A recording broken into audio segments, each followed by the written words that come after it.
能够帮助我们在我们生命当中能够重新得力，返老还童。神的话语带有医治，神的话语带有力量，神的话带有平安，带有永恒的盼望。所以，我们全人就是包括灵、思想、情感、意志，我们邀请他在掌权，帮助我们能够进入到他的得胜，进入到他的医治，进入到他的供应。你需要什么，可以向他来祈求。弟兄姐妹，或者是线上的弟兄姐妹，你有需要，你可以站立起来。我们透过祷告祈求。神将出人意外的平安赏赐在我们当中。如果我们当中有需要继续牧长来为你祷告祝福，你就站立，或者是坐着。我们所按着你需要的地方，愿主医治的大能，愿主的供应，愿主的慈爱临到你哦。我们要一起来祷告，一起来经历神的供应、赐福、医治跟平安。我们开口真来祷告。如果你有需要，你就站立起来。哈利路亚！主，我们感谢赞美你。我们来到你的面前，邀请你做灵、思想、情感、意志、身体的主，在我们的生命全面来掌权。在我们忧伤的灵里面赐下的安慰，在我们失落的当中赐下的供应，在我们迷途的当中赐下的引导。愿你来赐福、医治、掌权，让我们有属神的思想，有属神的情感，有属神的意志。感谢赞美你，让我们来到你圣的宝座面前，当我们开口祈求，主啊，你那厚赐百物的恩赐就赏赐在我们当中。感谢赞美你，我们将一切的恩典、慈爱的感恩献在你的面前，愿你自己来供应赐福。天父上帝，你愿意赐福给敬畏你的人，无论大小，主你必赐福。你所赐的福是全面性的，在我们的灵、思想、情感、意志、身体上完全的掌权，让我们能够坦然无惧来到你的面前，为着我们的需要来祈求。在我们不安的时候赐下你的平安，在我们忧伤的时候赐下你的安慰，在我们病痛的当中赐下你的医治，在我们缺乏的时候，主从你圣宝座赐下你足够的供应。因为你的恩典够我们用，让我们无时无刻就是来到你的面前祈求感谢。接着在这我们进入到受难节期的当中，思想主你为我们受鞭伤，为我们受刑罚，我们可以得医治，我们可以得平安。谢谢主，你的宝血再次来洗净我们的罪，遮盖我们，好叫我们能够在神的恩典里面能够领受每一天的恩典赐福。祷告靠耶稣基督得胜的名 ，Amen。最后我们要来为主日来守望来祷告。主的话这样说，一起来：殷勤不可懒惰，要心里火热，常常服侍主。在指望中要喜乐，在患难中要忍耐，祷告要恒切。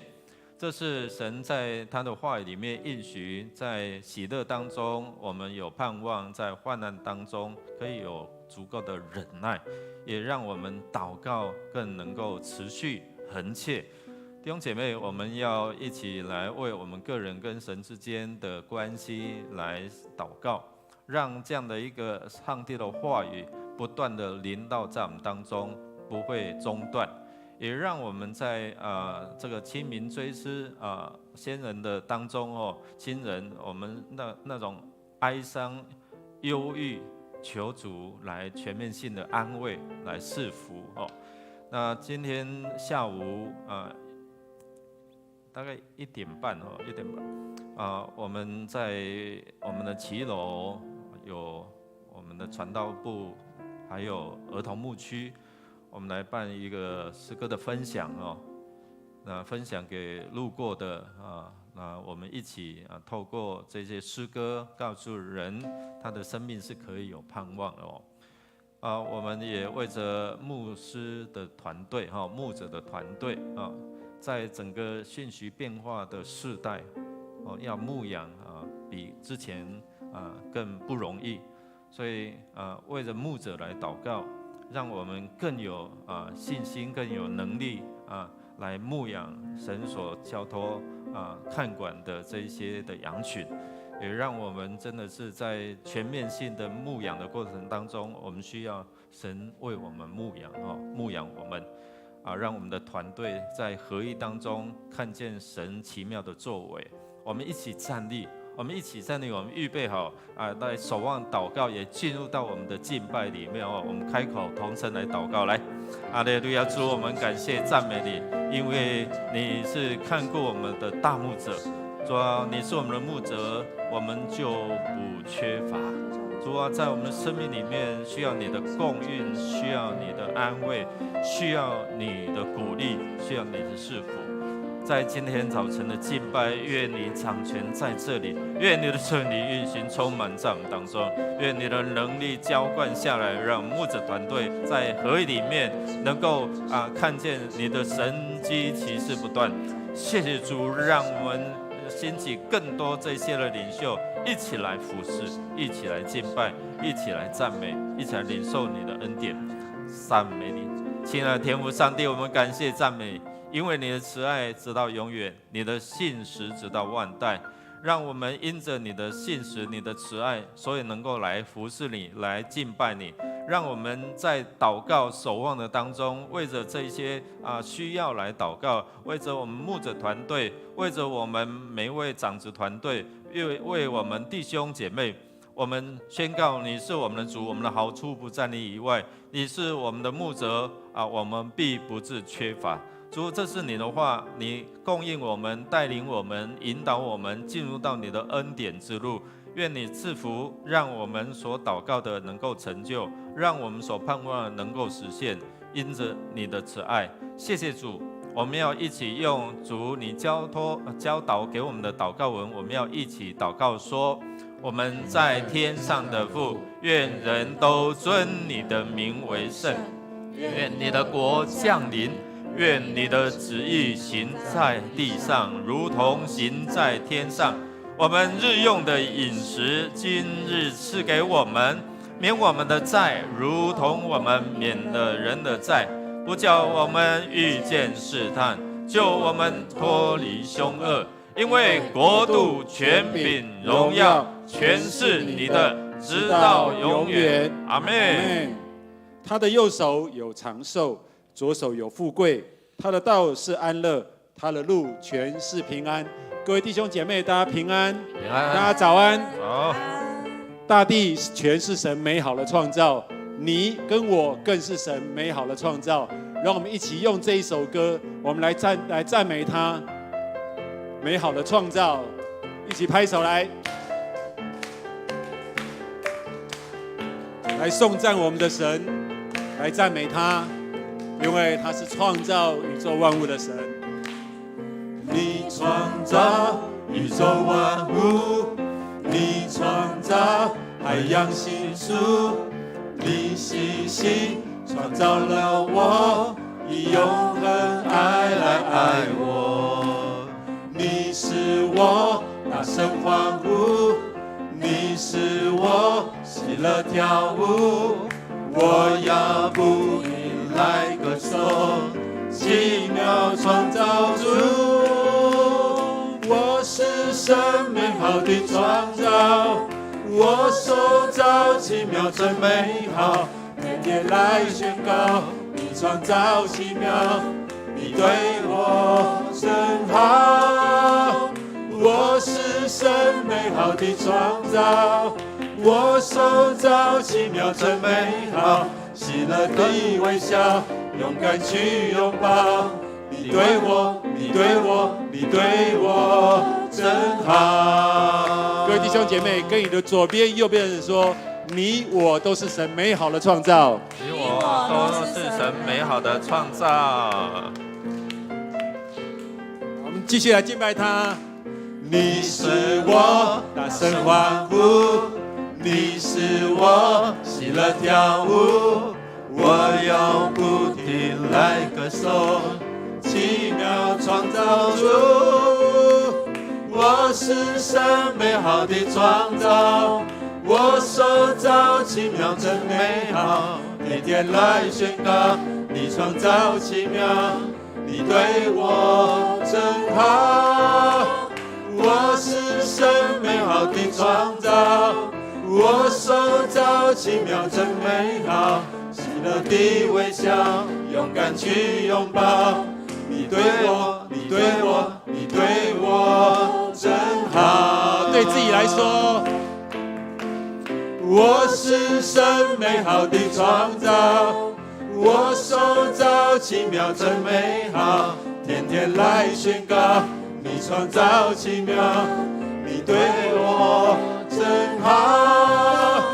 我是神美好的创造，我手造奇妙真美好，喜乐的微笑，勇敢去拥抱。你对我，你对我，你对我真好。我是神，一起宣告。我是神美好的创造，我手造奇妙真美好，喜乐的微笑，勇敢去拥抱。你对我，你对我，你对我真好。我们拍掌，将一切荣耀都归给那对我们真好的神。我们一起开口来祷告，邀请各位弟兄姐妹开口来祷告，来赞美他，来赞美他。我们一起开口来祷告，赞美那对我们真好的神。主，我们谢谢你，赞美你。主，你对我们是那么样的好。主，你对我们是那么样子的棒，你看顾我们，你照顾我们，你保守我们，你赐给我们一切我们所需用的一切的好处都不在于你之外。谢谢你对我们的好，赞美你，赞美你。我们这样祷告是奉靠主耶稣的名，阿们。让我们专心的来等候耶和华，让我们的眼目就定睛的仰望他，来到神的施恩宝座前，来到神的施恩宝座前。我要专心等候耶和华，也要定睛仰望他，来到主施恩宝座前，闭蒙连续的公共恩典。我要耐心等候耶和华，如守夜等候天明，在夜间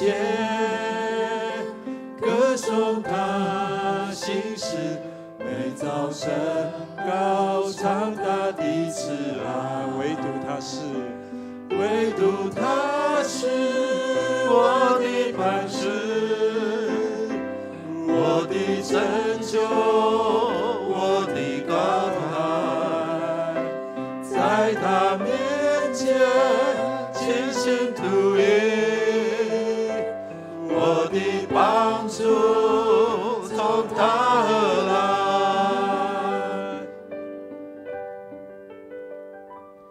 我要耐心等候耶和华，如守夜等候天明，在夜间歌颂他心事，每早晨高唱他的慈爱。是的，他是我们的神，他是我们的高台，他是我们的帮助，我们的帮助都从他而来，唯独他是，唯独他是我的磐石，我的拯救，我的高台，在他面前倾心吐意，我的帮助从他而来。再一次来宣告，唯独他是我的磐石，我的拯救，我的高在他面前尽心吐力，我的帮助从他而来，我要专心等候耶和华，也要定睛仰望他，在夜间歌颂他心事，每早晨高唱他的慈爱。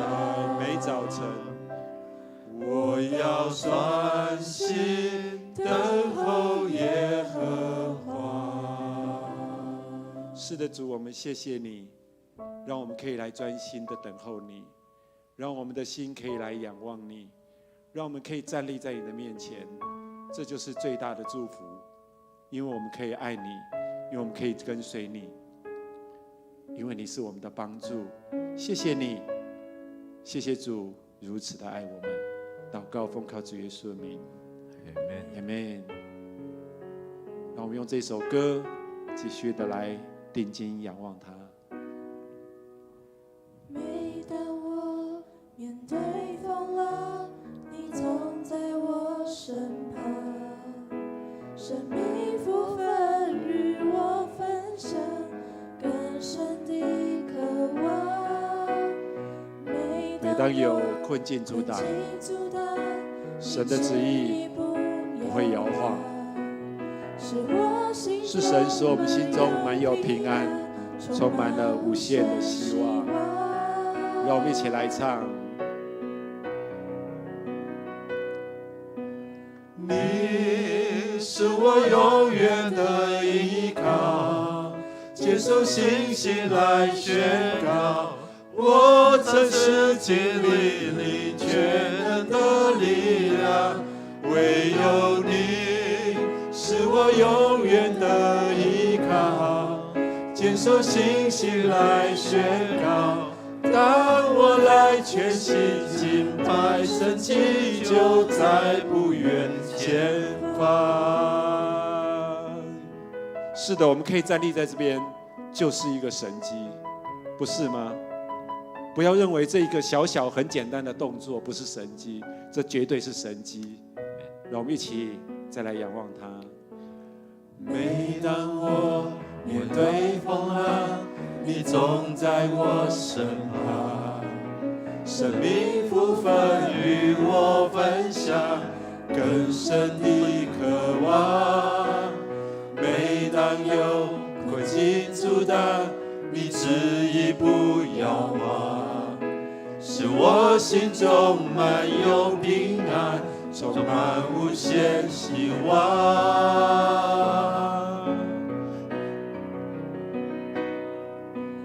你是我永远的依靠，接受信心来宣告，我曾是经历你全能的力量，唯有你是我永远的依靠，接受信心来宣告，当我来全心敬拜，神迹就在不远前方。你是我永远的依靠，你是我永远的依靠，接受信心来宣告，我真是经历你全能的力量，唯有你是我永远的依靠，接受信心来宣告，当我来全心敬拜，神迹就在不远前方。当我全心来敬拜，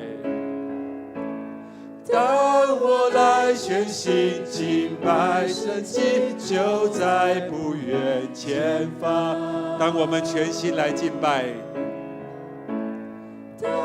神迹就在这里。神迹就在不远前方。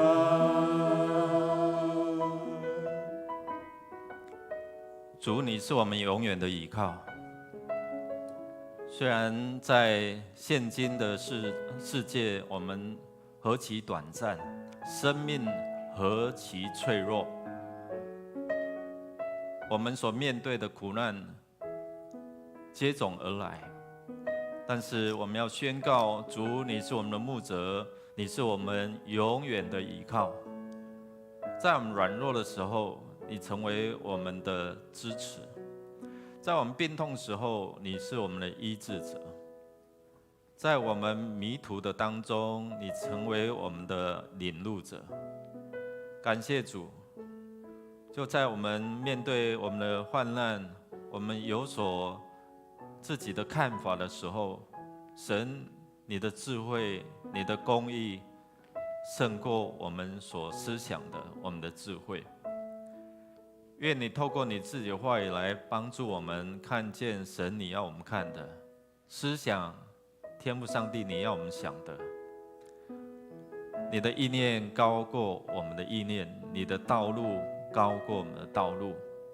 好叫我们谦卑来寻求你，就必得着智慧。愿你赐福分别这个时刻为圣，让我们把握住这宝贵的时刻，领受你的话语，让真理真正的释放我们，得着自由。祷告靠耶稣基督得胜的名 ，Amen。弟兄姐妹，请坐。我们当中有没有第一次来与我们一同敬拜的弟兄姐妹？如果没有，我们要一起来看今天周报的消息。我们这个主日就进入到教会节期的受难周，所谓的棕树主日。那进入到受难周当中，我们在灵命更新部也在外面贴了一个禁食祷告表，你可以借着这个追思，或者是在禁食的当中，把你面对的这一些的患难困苦，还有就是为了教会来守望来祷告，不只是焦点放在我们自己的苦难，我们自己的需要。你可以在你为神的国、神的义来祈求的时候，神就将这些加添给你哦。所以我们在虽然是连假，让我们避免有过度的这样的一个宴乐哦。如果是为了福音的目的你可以；但是如果是为了自己的享受，我们尽量做一些的节制。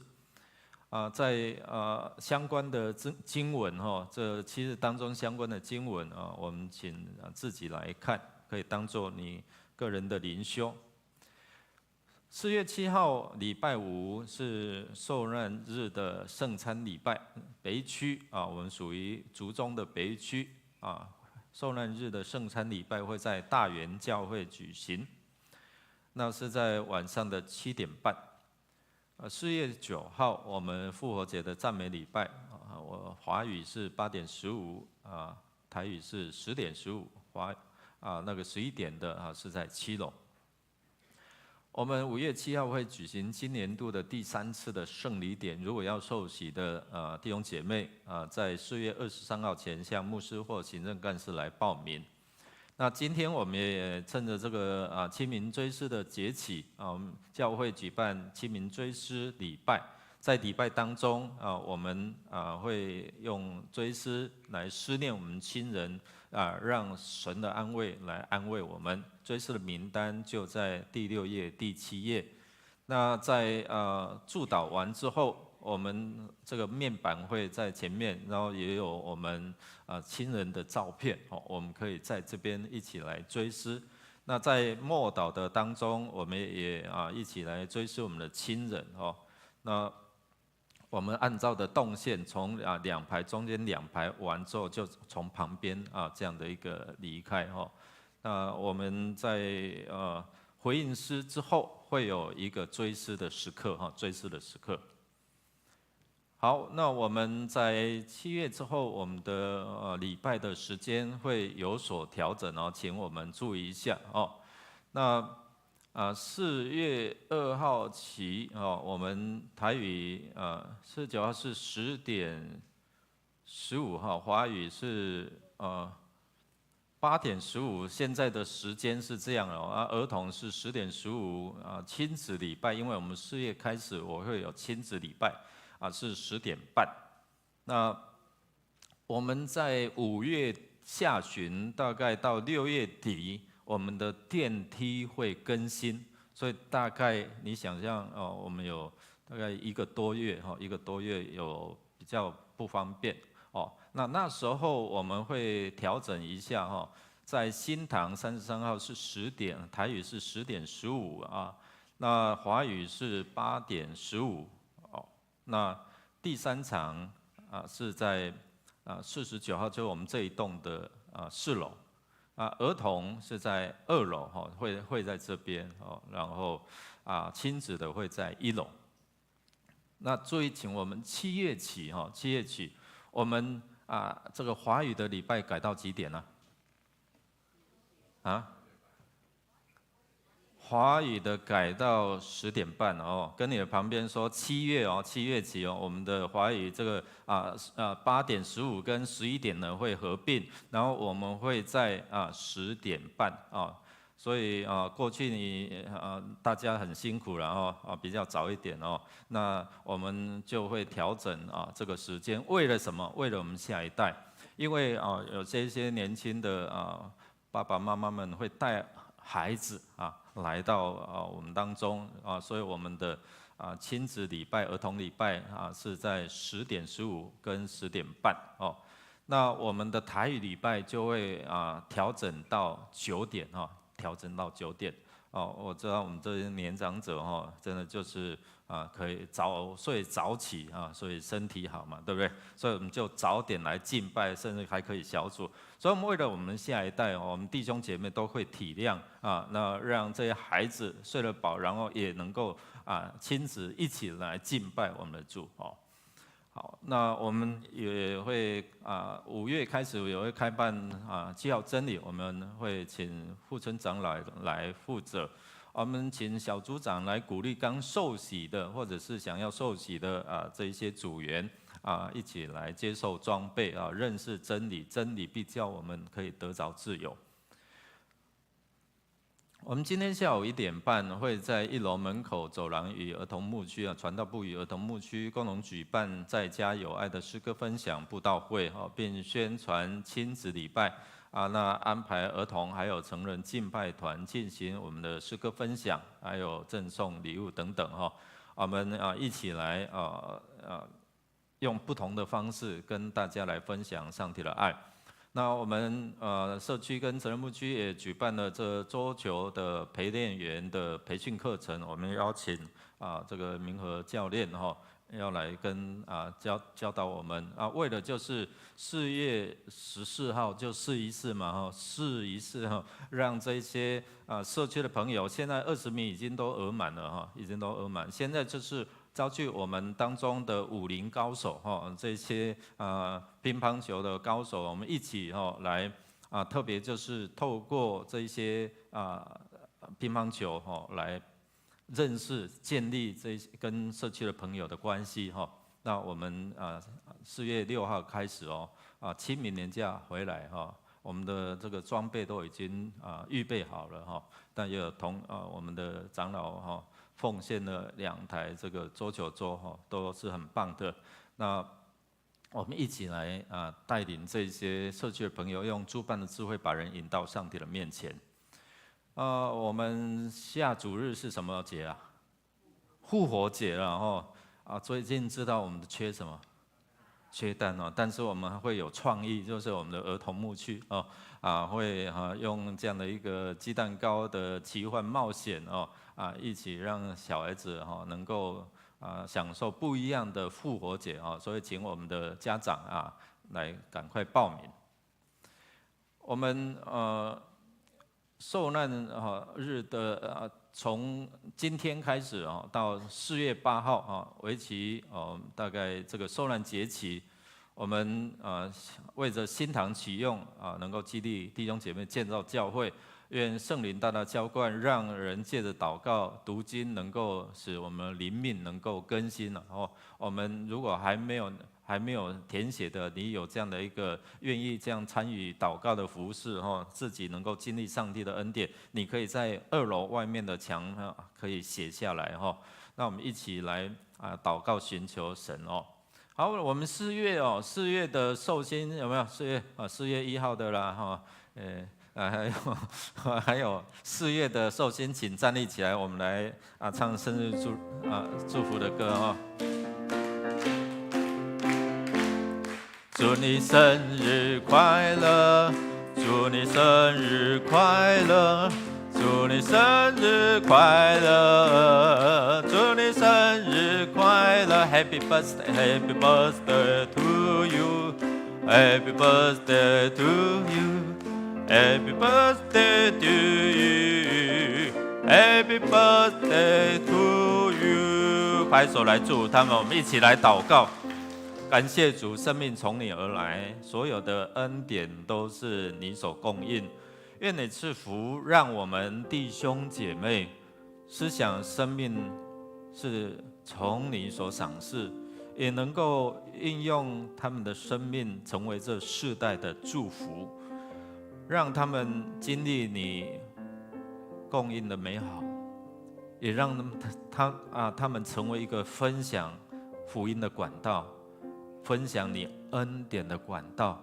愿你赐福他们所做的，能够凡事亨通，身心灵健壮，灵魂体兴盛。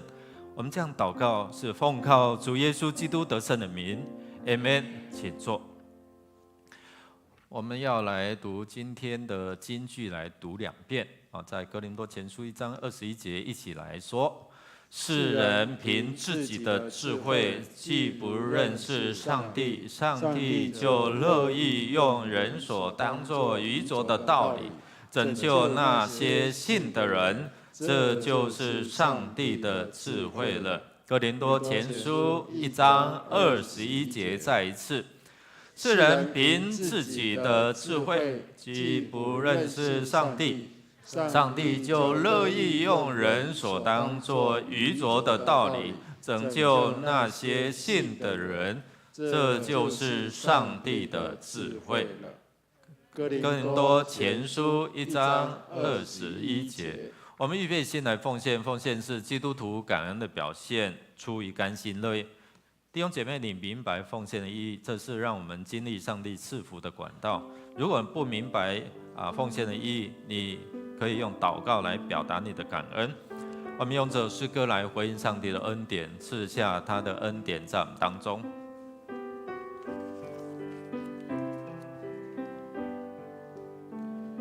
献上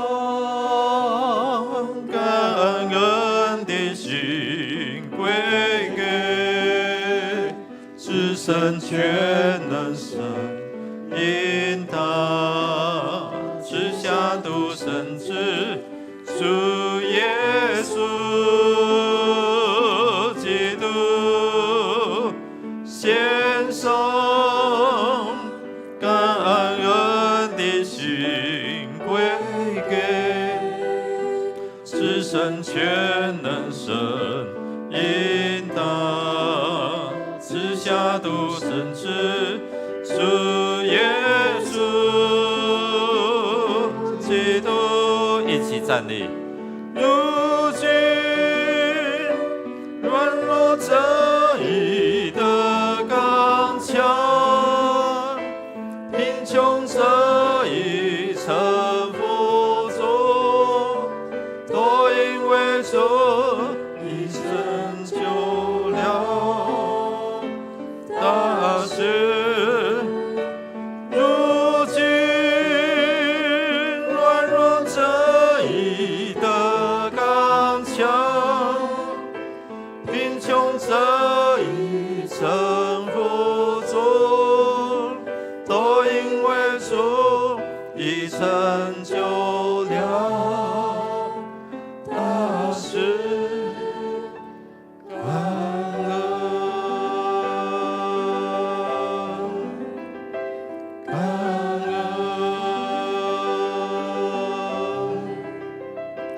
感恩。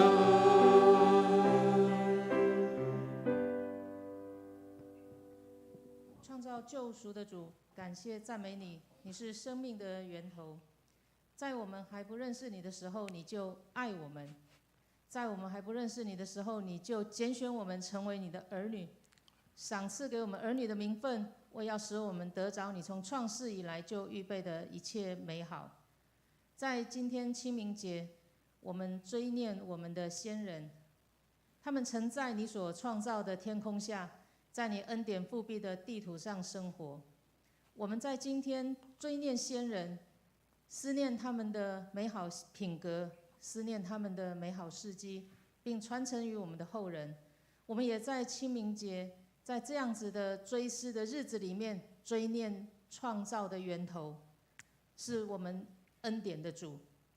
今天你儿女怀着感恩的心齐聚在你的面前，将你所赏赐的金钱、时间、才能，并我们口中的赞美，愿如馨香的祭献在我主基督的台前，求主悦纳。祷告奉靠主耶稣基督的名。阿们。坐下前彼此来祝福说敬畏上帝是智慧的开端，敬畏上帝是智慧。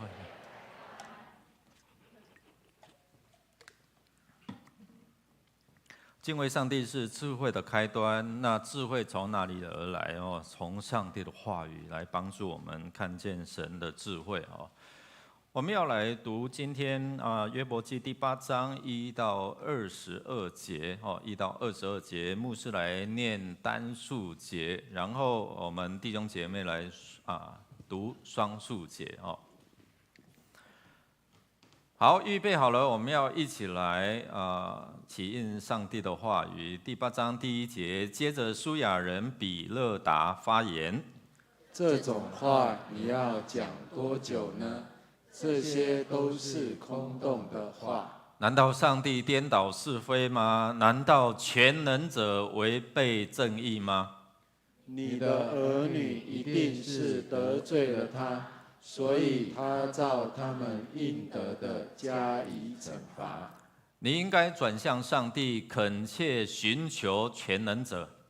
如果你纯洁正直，上帝一定会帮助你，恢复你的田园家室。上帝要赐给你的远超过你所丧失了的一切。请你回顾古代的智慧，细查祖先们的经验。我们的生命短暂，一无所知，我们消失，像掠过大地的影儿。让先贤教导你吧，请听他们所说的话。蒲草能生长在无水的地方吗？芦苇能离开池沼吗？水一干固，它就先枯萎，因还幼嫩，不能割下备用。不敬拜上帝的人跟蒲草一样，他们忘记上帝，希望就幻灭。他们信赖那会断的线，他们依靠的是蜘蛛网。他们倚靠丝线，丝线能支持他们吗？他们抓住蜘蛛网能使他们站稳吗？邪恶的人在日光下像杂草，枝叶茂盛，蔓延到园外。它的根盘绕着岩石，牢牢地扎在石缝里。然而把它拔出来，没有人知道它曾在那里扎过根。是的，那是邪恶人仅有的喜乐，现在由别人取代了他们的地位。但上帝永不会丢弃无可指责的人，也绝不会帮助邪恶的人。他要使你再次喜笑，他要使你再次欢呼。他却使你的人蒙受羞辱，邪恶人的家将归消灭。愿主的话语来帮助我们看见神的智慧跟人的偏见有多么的这样的差别。我们一起来祷告，主，谢谢你透过你的话语开启我们心窍，让我们明白你的真理，在真理里面更多的认识你，更多的看见我们的偏见跟不足，能够调整心思意念，让我们的焦点，让我们能够寻求你的面在焦点当中看见神你奇妙的恩典。谢谢主，垂听我们的祷告，靠耶稣基督得胜的名 ，Amen。弟兄姐妹，我们透过在进入到这个约伯记哈，在我们生命当中，我们有碰到大大小小这些的困境。在3月27号，我们知道在美国田纳西州的纳西维尔的一个这个私立小学哈，这个是属于基督教小学，我大概去看一下，是属于长老会所设立的基督教小学哈。那他这个小学突然有一位在3月27号，有一位自称是跨性别的这个枪手哈，他原本生理是女性哈。那他称为他的性别是有一些的改变哦。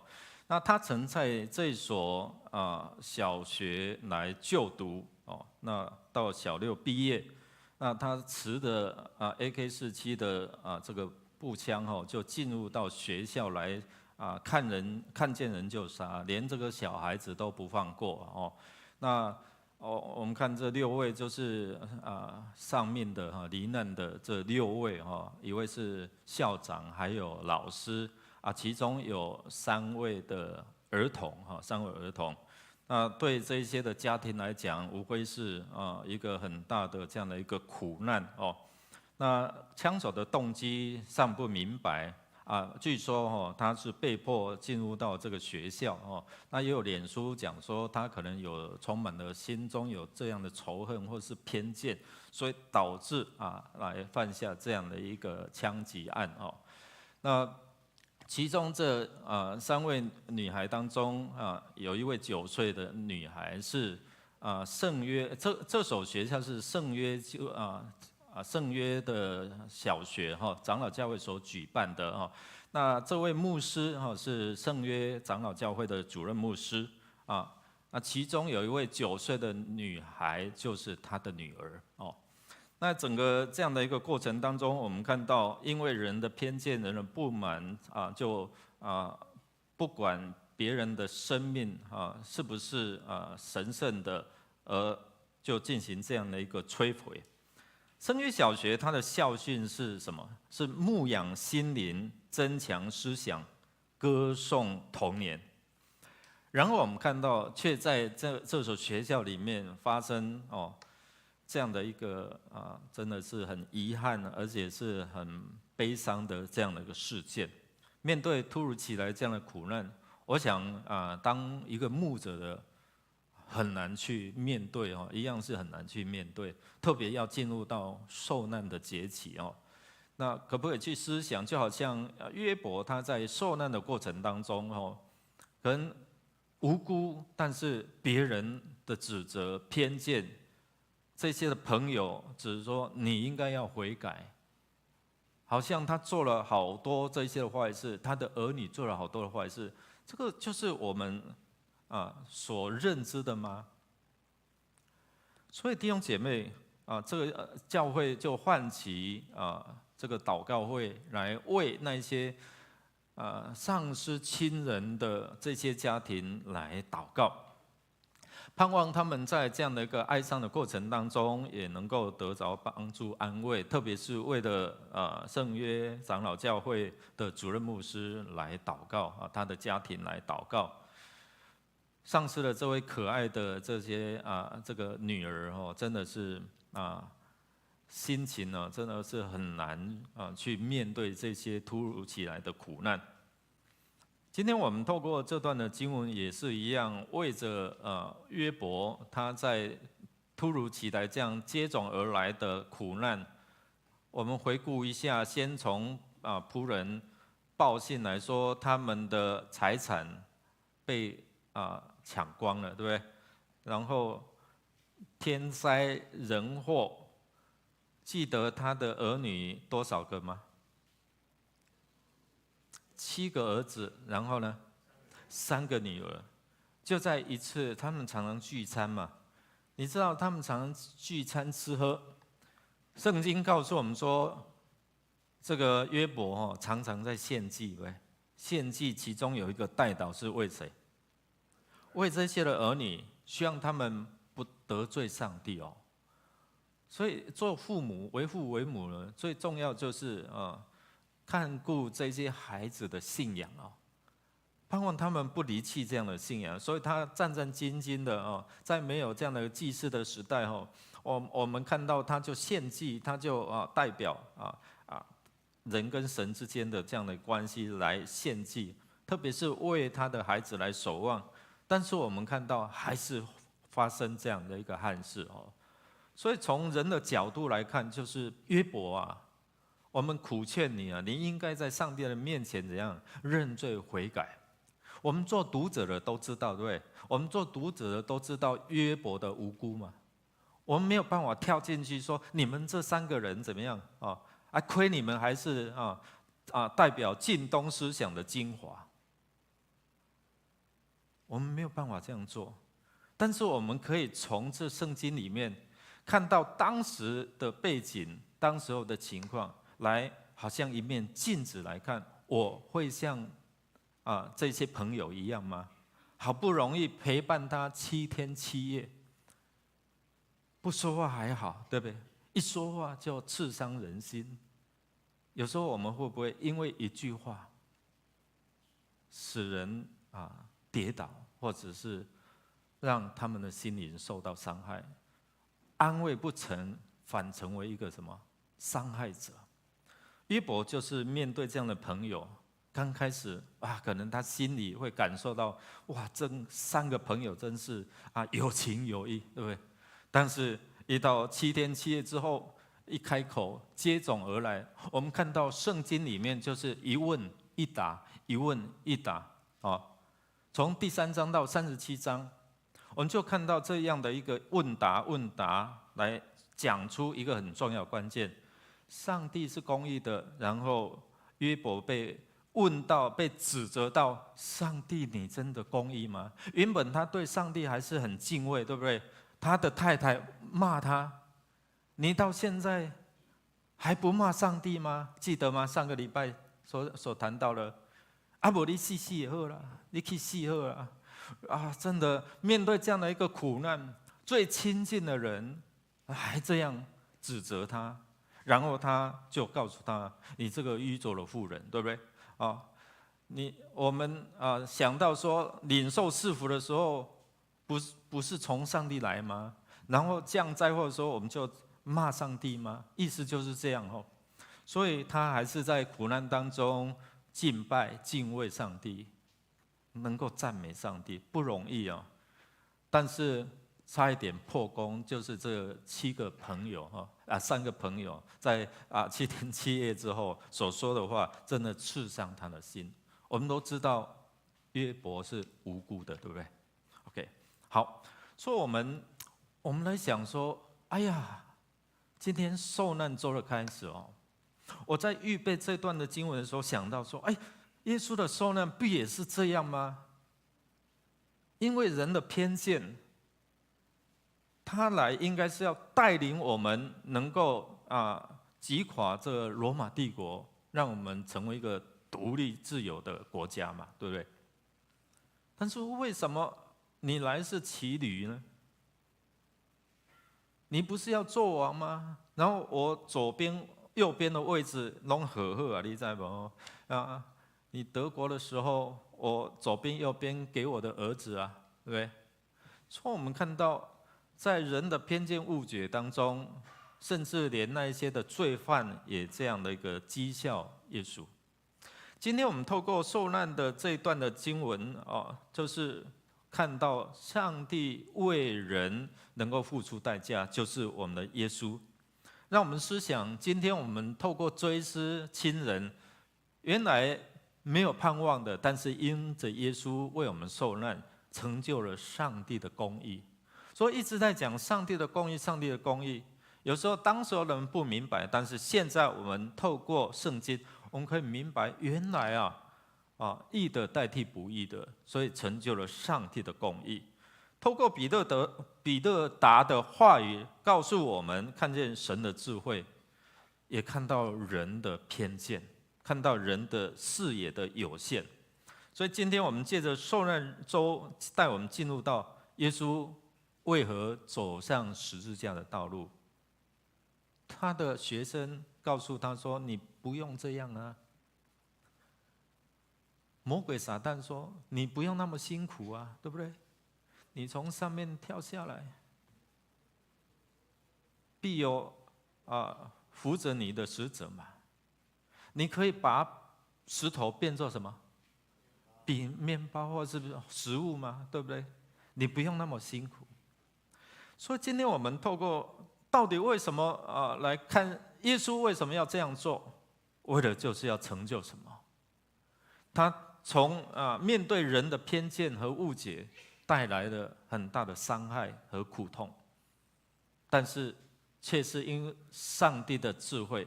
刚才我们读到经文的金句，我们看到哥林多书信里面1章21节说什么？上帝用人认为愚拙的，就是在我们偏见里面认为怎么可能？上帝要拯救人是用十字架那种痛苦、羞辱、刑罚的记号，但却成就了上帝的义，是成为什么？医治、拯救、盼望的记号，使我们很难想象。所以上帝的智慧高过人的智慧，人认为愚拙的，却成就了上帝的义。所以今天我们透过这段的经文，透过约伯的受难，透过耶稣的受难，让我们看到神的公义。一直在谈神的公义，神的公义。神你公义吗？为什么让我遇到这些的困难？如果你正面临这些困难，我们跟约伯的苦难相比较，不算得什么。那我们来思想，上个礼拜牧师跟大家分享说，我们可以从2个方面来思想嘛，对不对？第一个是，我知道可能因着我的信心那引起到这个什么撒旦的这样一个质疑就是说，上帝拢把你顾了想好了不然让我试一试你的他的信心。所以可能第一个是怎样？原来我们知道有天上的一场赌注，对不对？就是说你的信心好不好？是不是因为外在的物质，上帝把你顾得很好？如果把你稍微拿掉，看你的信心会不会怎样？会不会软弱下来？第二个可能是因为什么？因为我们自己的罪，就好像比勒达，就好像3个朋友所焦点所说的，就是说，就是因为罪这个罪与罚的问题啦，就是说善有善报，对不对？恶有恶报这样的一个观念所以他们3个朋友是代表古代晋东的这样思想的精华，没有错。上帝是公义，但是却是不是他们所想的这样所以今天我们透过这样来看到上帝的智慧，即使是在苦难当中，也让我们看到上帝的恩典。然后呢，第二个我们看到人的偏见会造成一些的误解，甚至是造成内在的伤害。今天我们看到人的偏见带来了什么样的一个误解呢？我们看彼得达就是这个他尝试用自己的经验，用自己的想法。如果你去看到这3个朋友的对话当中，跟约伯的对话一应一答就是问答的当中，其实焦点刚才都讲到说，你就是罪有应得。你不知道做了什么样的罪，你的儿女不知道做了什么罪，所以才会今天面对这样的凄惨。所以你应该要回到上帝的面前来悔改，谦卑悔改。他讲的是没有错，但是对象不是约伯，因为我们都知道他是无辜的，他是很敬虔，他是完全正直的，对不对？所以我们会用我们的判断，苦难等于什么？罪。但是在这边让我们看到不是这样，所以要在讲话之前，要在论断，要在下结论的时候，我们来求问神，这件事情是要荣耀你吗？因为在这件事情或是病痛当中，是要彰显神的荣耀，对不对？我们看到圣经里面有这样讲过。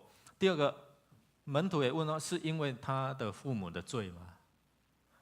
我们最清楚，所以我们来思考，当我们面对这些困难的时候，是罪有应得，是应该要去承担，或者是因着我对神的信心比较好，所以魔鬼撒旦眼红要来试验。所以苏亚人比勒达他说神是公平的，是苦难就是报应，这个一直围绕，我们看到一直围绕在这样神的公义，也讲出神的智慧。后来在问答的过程当中，包括上帝后来出手了，说明了从造天地万物的当中看到神的智慧，然后让约伯哑口无言，不知道说什么，能够敬畏这位上帝真的是智慧啊！从刚才我们所看的经文，他所问答的过程当中，从大自然里面，我们都看到神的奇妙作为，包括人。刚才如山长老说，我们站在这边是不是一个神迹啊？是啊，你知道你站在这里，你的五脏六腑在运作，你的思维在运作，你在不同的观感在运作，我们身上有不同的系统，哪一个神可以这样造啊？对不对？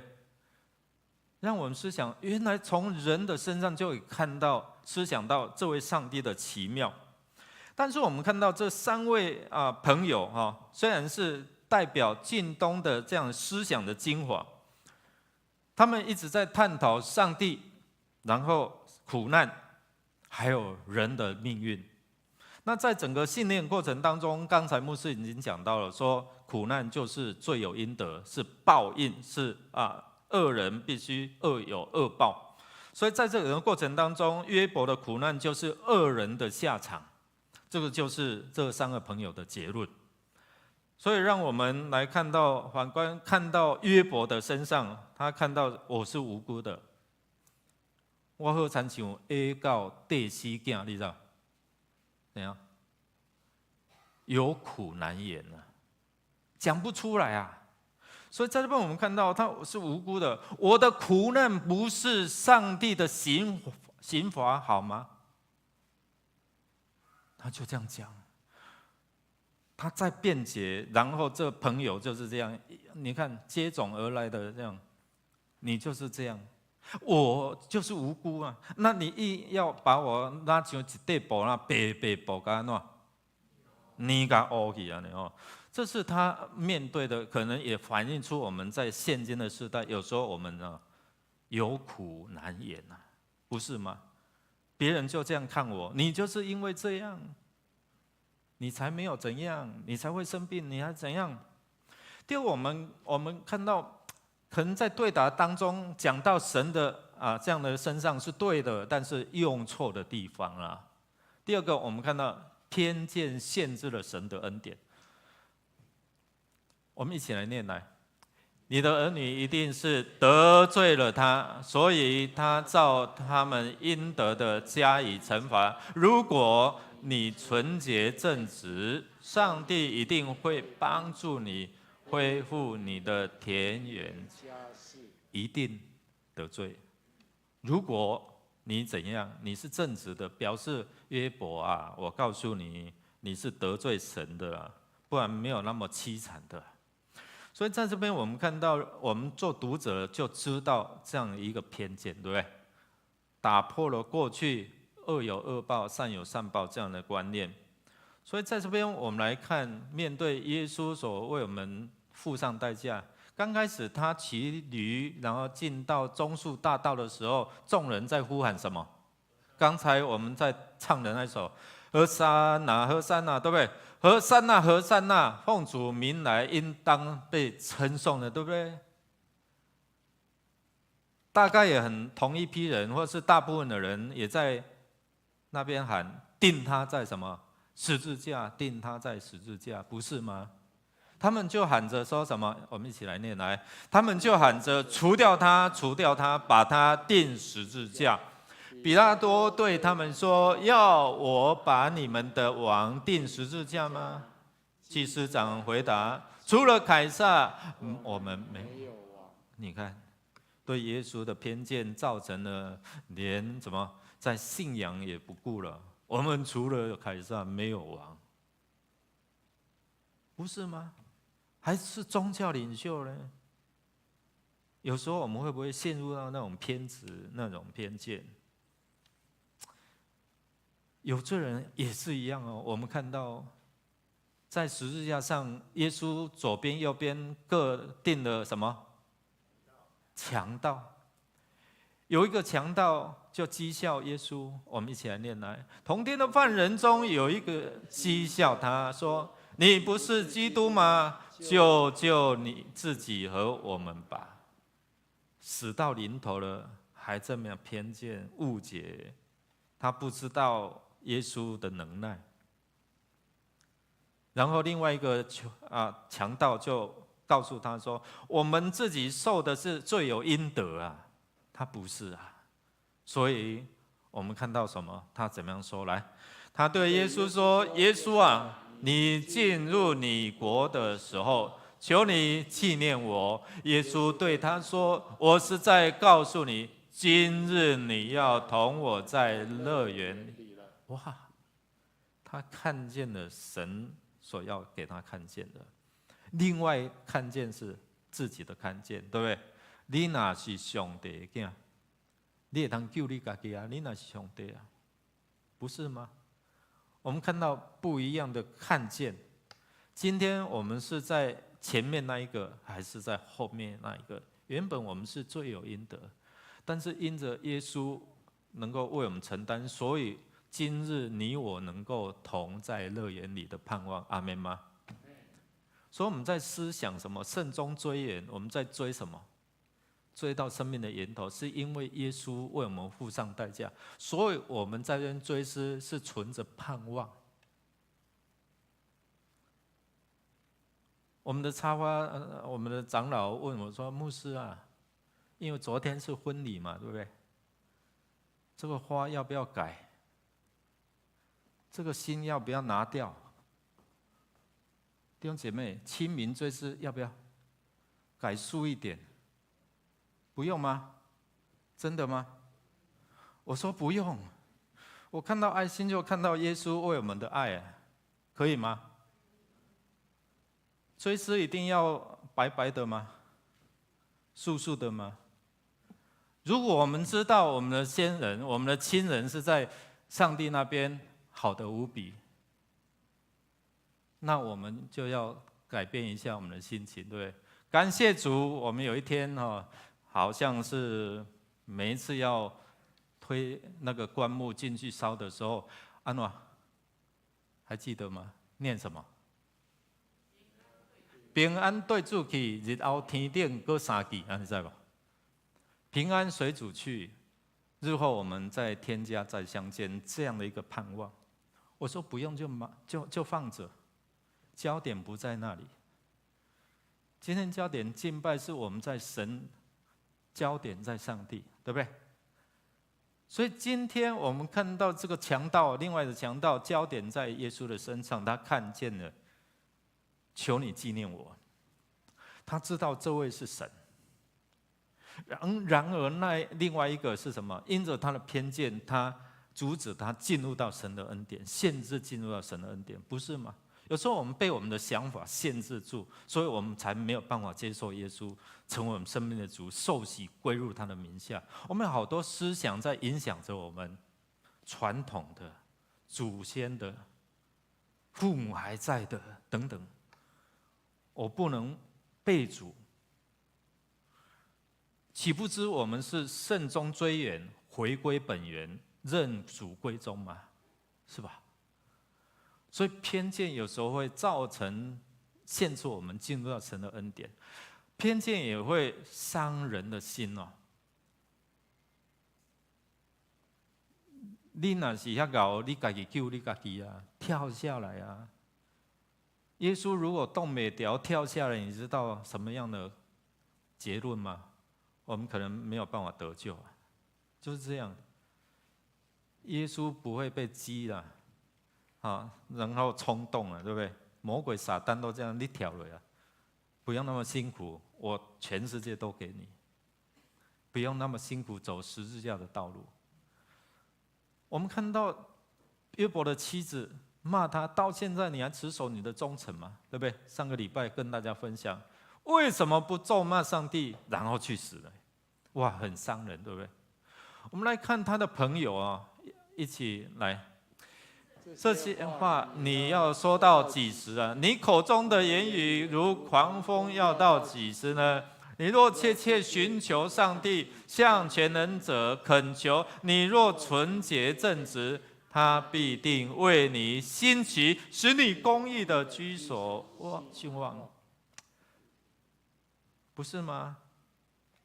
你还要狡辩到什么时候？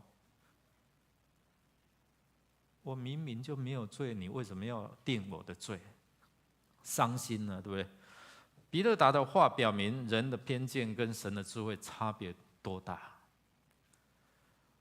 我在准备这个，包括迦南之声的时候，在想说，有时候我们安慰人不成，反成为一个伤害啊。你知道吗？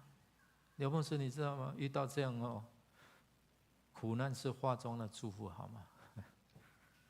经过之后你才会知道，这些话有时候我们听的正常啊，但是听在这些可能在面对苦难的时候，心里不是滋味。哎呀，你不要哭了啊，不要哀伤了啊，我们的盼望在上帝啊，对不对？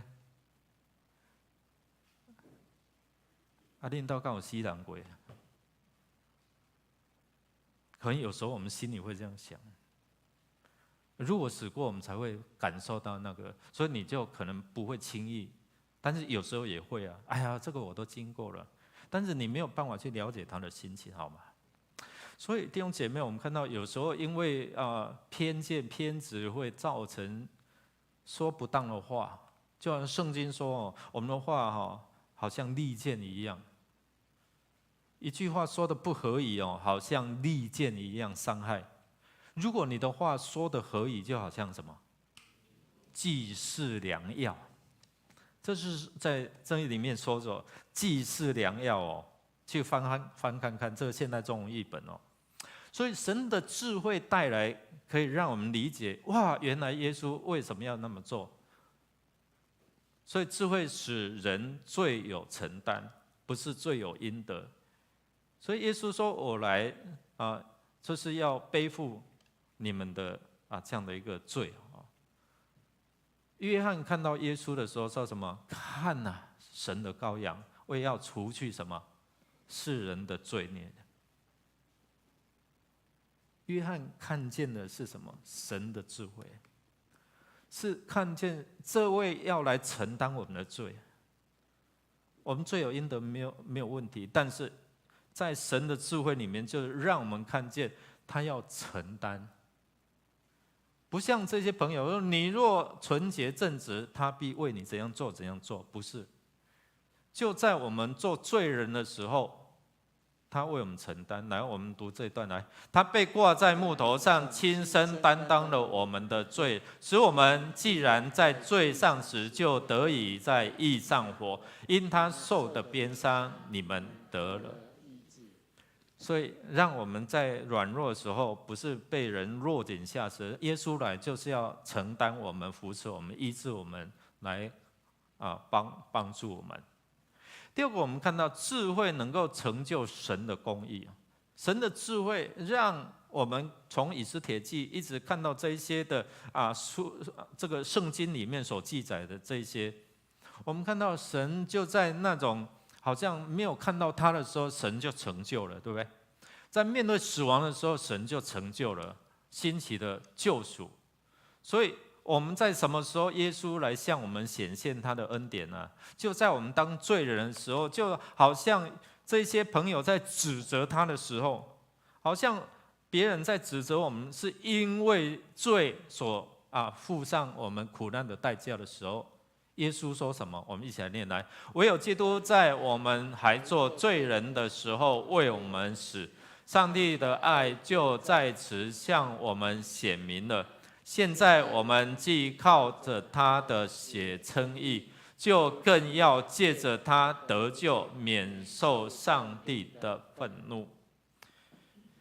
原来上帝的智慧使我们因着还是在做罪人的时候，你不能够做什么耶稣为我们做了，这才是上帝的义了。耶稣说：“我来不是要定罪，对不对？我不是要定罪，是要赦罪，是要拯救你们。”所以神的话语让我们知道说，原来在他的智慧里面，用愚拙的方式要来拯救我们。最后一个，我们要看到智慧，上帝的智慧使我们的人心，人的偏见使人误解伤害，但是上帝的智慧，上帝的话语是使人的心可以得到安慰。我们一起来念来。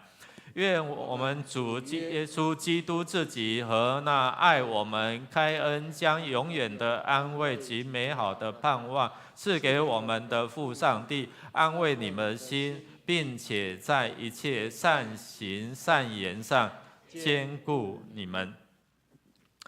我们看到人的这样的一个话语带来的伤害冲击，但是我们看到保罗，他借着上帝的话语，在这些落难或者是面对信仰的困境的时候，安慰他们，扶持他们，因为他本身他也被扶持过，他也被安慰过。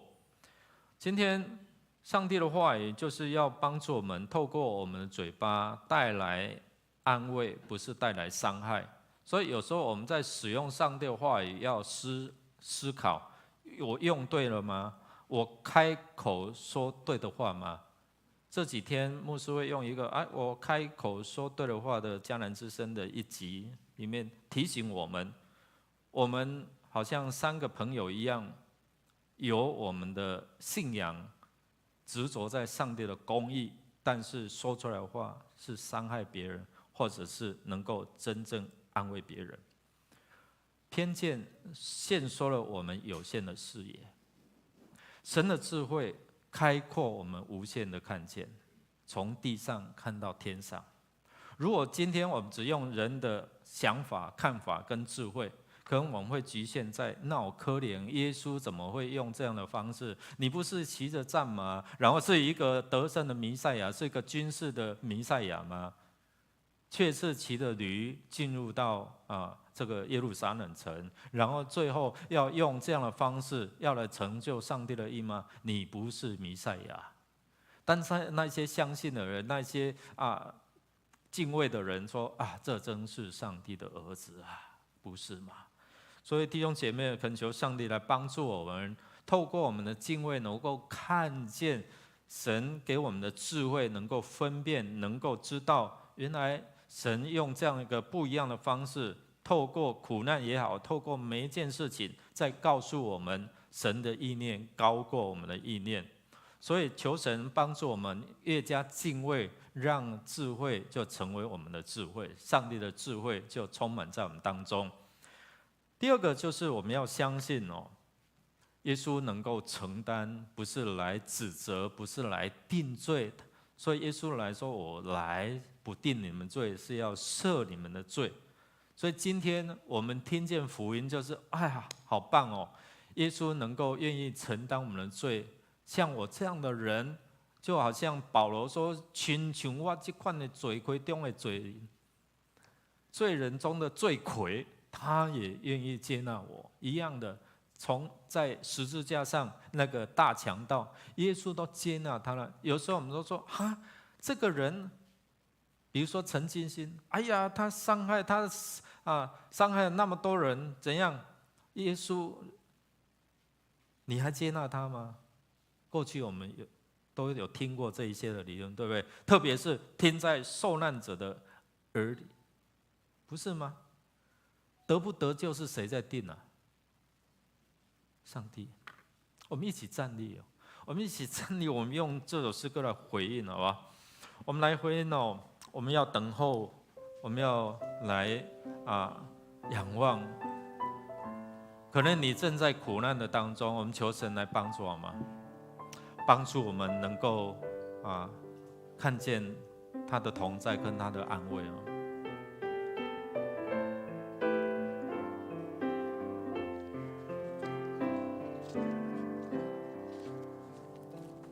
我要专心等候耶和华，也要定睛仰望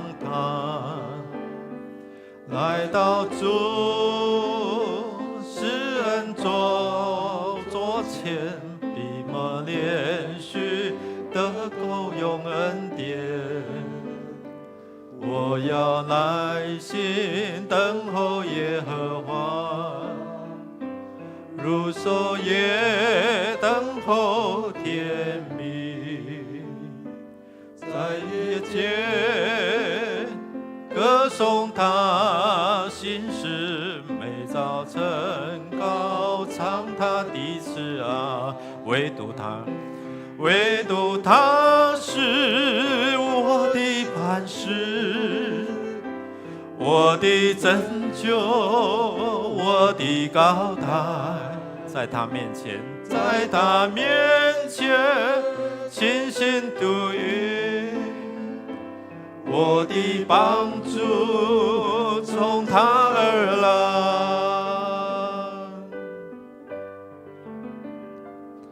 我要专心等候耶和华，也要定睛仰望他，在夜间歌颂他心事，每早晨高唱他的慈爱。唯独他是我的磐石，我的拯救，我的高台，在他面前倾心度日，我的帮助从他而来。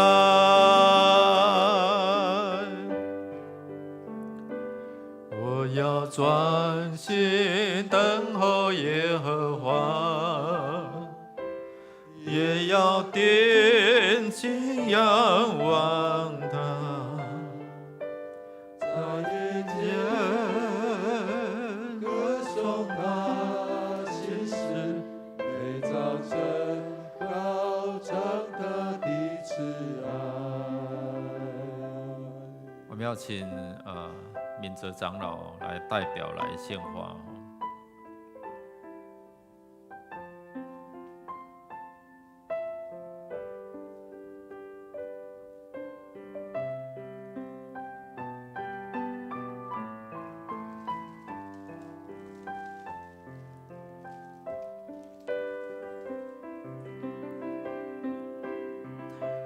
这个时候邀请大家一起来默祷，来追思我们的亲人。感谢神，因着神的恩典，让我们亲人受洗归入神的名下，在天上好得无比。期盼我们有一天能够再相约在主里，在天上再相见哦。这时刻我们可以默祷，来追思，愿主来安慰赐福。特别让我们把握住有限的生命气息，来领受上帝的恩典。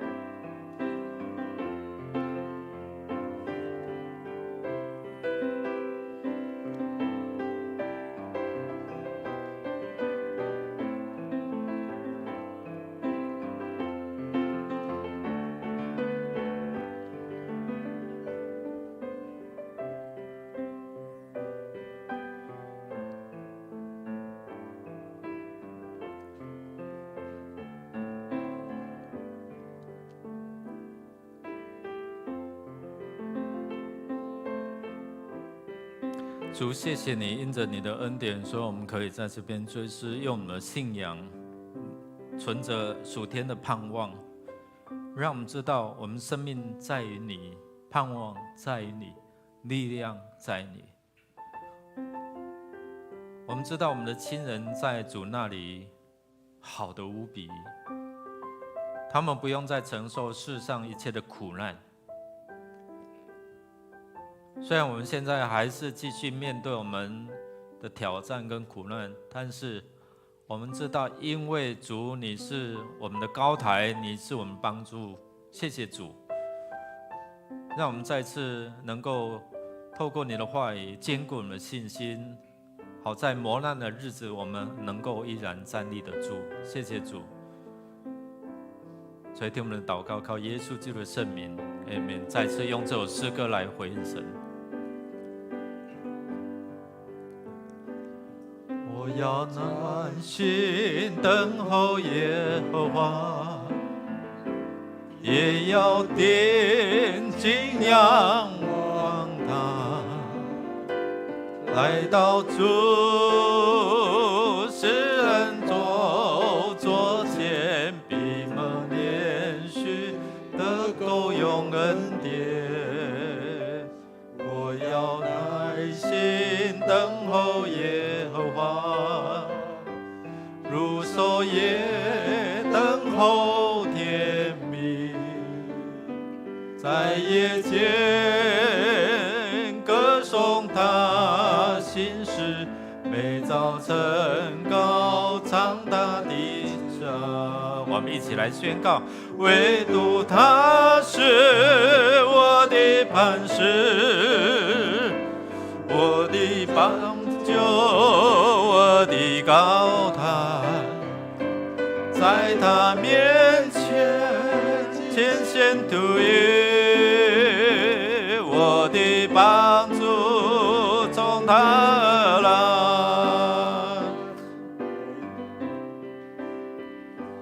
耶和华也要定睛仰望他，在夜间歌颂他，每早晨高唱他的慈爱。我们一起来祷告，领受上帝的赐福。主，在我们患难困苦的时候，我们要高唱，我们要赞美。因着神你的恩典，所以我们可以追思，存着盼望在天上与地上的连结，使主的救恩进入到我们里面，我们的盼望能够安慰我们的失去。即使是在苦难，即使知道我们是无辜，即使知道我们在软弱，神你都知道，你都查验。愿你帮助我们能够尽快度过我们生命的难处，盼望你成为我们的高台，成为拯救，成为我们的力量。谢谢主，在我们追思亲人过程当中，也提醒我们：我得救了吗？因为主耶稣，你为我们付上代价了，我们领受了吗？愿主圣灵感动我们的心，让我们明白，在真理才能够得着自由。愿主耶稣基督，你在天上所降下的恩典，透过十字架的救恩，让我们成为天国的子民。亲爱的天父上帝，用你毫不保留的爱，成为盾牌来环绕我们，让我们在这艰困的世代，依然能够得着你爱里面的扶持。主圣灵帮助我们，以神的智慧成为我们的智慧，就是敬畏上帝，领受属天的智慧，让我们在这患难的过程当中，依然坚固我们的信心，从今时直到永永远远。阿们。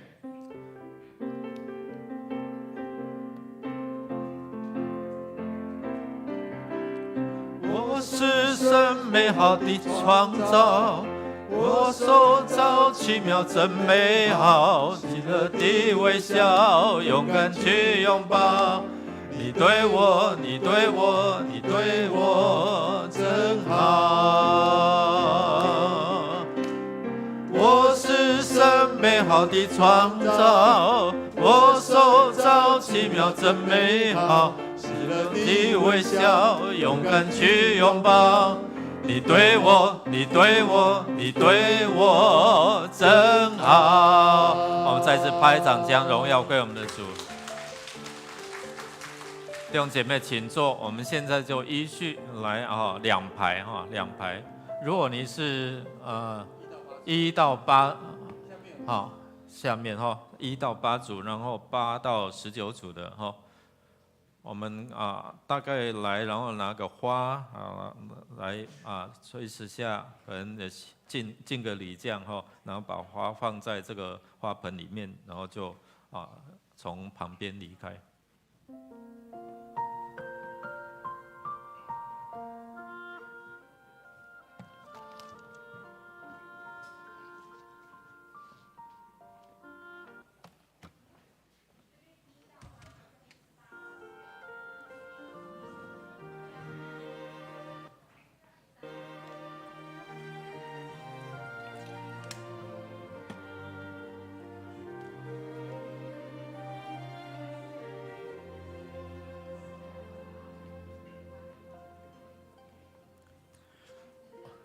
我们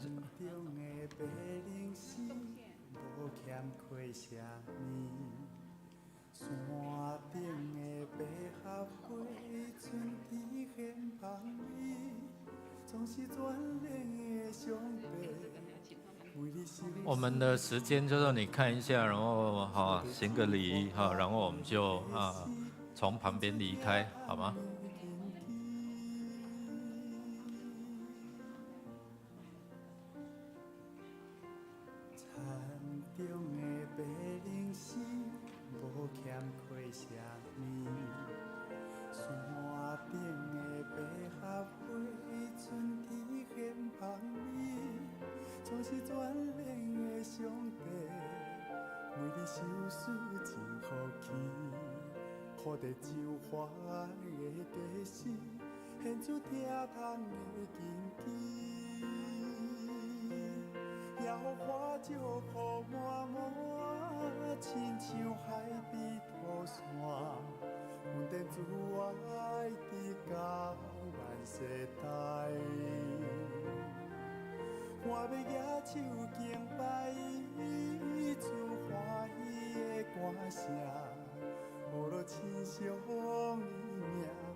我要野手敬拜。